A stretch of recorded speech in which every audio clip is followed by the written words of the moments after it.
when we see so much changing and so much uncertainty and so many twists and turns and so much short-term thinking in so many parts of the world, this community here has something truly unique to offer, and it's crucial that we all stay focused on this and we stay steadfast to the principles that are guiding us and that bring us all into this room today. Now, it's never enough just to have a unifying vision. Action has to follow. And looking ahead from 2010, there are some things that I think we need to do in order to turn this vision into an even stronger reality. First, we need to continue to create business strategies that address our biggest global challenges, whether it's climate and water, nutrition and health, or maintaining the kinds of open societies that give us the human dimension that we want and also create a good environment for business. These are the things that should really drive and define the strategies that we undertake. And we see lots of this happening, many companies acting out of a sense of purpose in the wider world and not only commercial success. We need to figure out how sustainable consumption, what we call the next frontier in sustainability, can be turned into an idea that actually is a great tool for business and not seen as a barrier to business. And despite the twists and turns in elections, and maybe even precisely because of them, it's crucially important for companies to stay focused on public policy. If we don't have business voices helping to promote public policy that will create conditions for low carbon prosperity, we won't get there. And if we don't find ways to help regulators understand the need to have financial markets that value long-term value, then everything that everyone does in this room is much, much harder to accomplish. So remaining engaged in policy is important.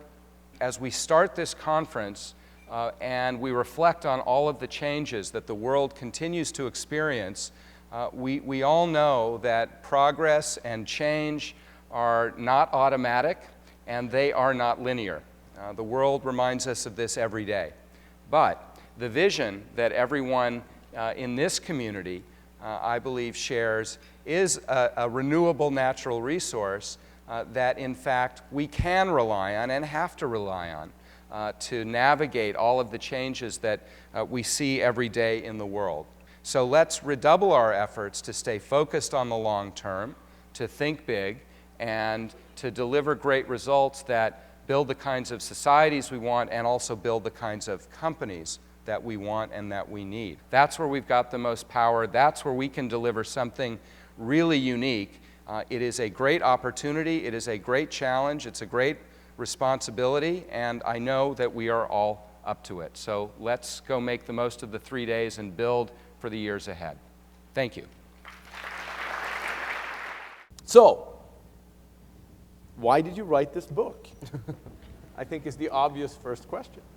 Well, we wrote the book really to do two things. One is we hoped to write an unsentimental and compelling story that would convince business leaders who have not yet concluded that sustainability really is important to their company's futures that it was. We also wanted to write a book that I think reaches the audience that is this audience, that in terms of pointing out how things were changing and how people committed to sustainability for a whole host of reasons apply excellence every single day in making this discipline as hard-headed a discipline as any other aspect of business. You know, we do try to highlight the degree to which, in the spectrum of global change, we are living in a moment, at least in my perception, and I'm not speaking for Aron, that companies are making a lot of these very necessary changes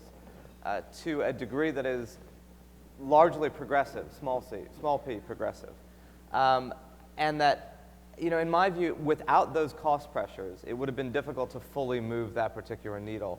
But that with those cost pressures, you unleash a degree of creativity and problem solving amongst better companies that are aware of that horizon, that recognize the virtues of efficiencies and productivities and innovative strategies, irrespective of the inputs that are forcing those, meaning recognize the need of that. You know, companies are a little bit like families. They all have common features and they're all quite different with distinct cultures. And so you see change happening in a wide variety of ways. One thing that I'll focus on here is the interesting insights we got from the CEOs we talked to in the course of writing the book. And several of them, one that sticks out in my mind is John Donahoe from eBay, who very deliberately said that had he tried to really push the change from his office, he's very convinced that the change he would have created was a blizzard of PowerPoint decks and not necessarily actual change. And so I think the promise and also the limits of leadership from the CEO's office was something that we heard some really interesting insights into. And of course it's good, we all like to see that, but in this kind of work, because it represents the distributed nature of the world that we live in, there's also a distributed nature of leadership that I think is really important to make change happen. And I think one of the things that I found inspiring in looking at companies is just the recognition of, kind of back to the family analogy, there is no perfect organization. There are multiple compromises and there are multiple examples of being compromised.